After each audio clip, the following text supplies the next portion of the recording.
Bonjour à tous, donc dans cette expérience, nous allons simplement vérifier la conservation de la masse lors d'un changement d'état.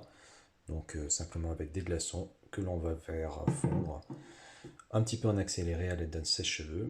On mesurera la masse avant qu'ils aient fondu et puis la masse après qu'ils aient fondu. Ensuite, je vous expliquerai comment comprendre cela à l'aide des modèles des atomes et des molécules.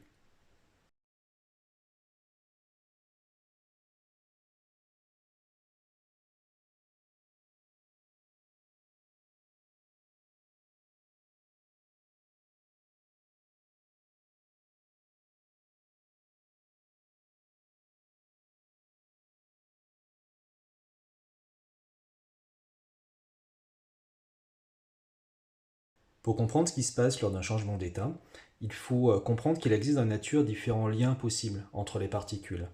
Dans le cas d'une molécule, les atomes sont liés par des liens qui sont très forts.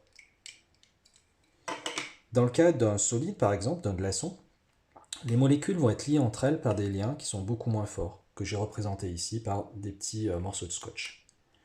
Donc ce qu'il faut comprendre ensuite, c'est que quand on va chauffer un glaçon, quand on va chauffer un solide d'une manière générale, ce que nous on ressent comme de la température, au niveau de la matière, ça va correspondre à une vibration. Donc je vais vous montrer ce qui se passe simplement. Je vais mesurer la masse au départ de mon solide. Donc on voit que mon édifice tient parce que les atomes sont tous liés entre eux. Donc mon solide finalement a une forme propre qui est liée à ces liens. Je mesure la masse de cet ensemble.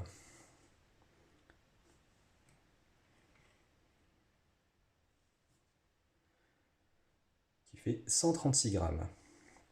Ensuite, ce que je vais faire simplement, c'est que je vais simuler un petit peu ce qui se passe quand on chauffe mon solide. C'est-à-dire simplement, je vais le secouer un petit peu.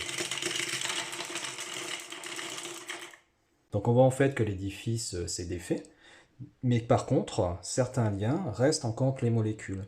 Donc ça correspond au passage à l'état liquide, où les molécules n'ont plus des liens avec toutes les molécules autour. Donc on voit que la forme maintenant est très variable. Ça explique pourquoi un liquide va prendre la forme du récipient dans lequel il est. Par contre, il reste toujours des liens entre les molécules. Ces liens ne casseront, ne céderont, ces derniers liens, que quand on transformera notre liquide en gaz. Donc à ce moment-là, il faudra vibrer encore plus fort.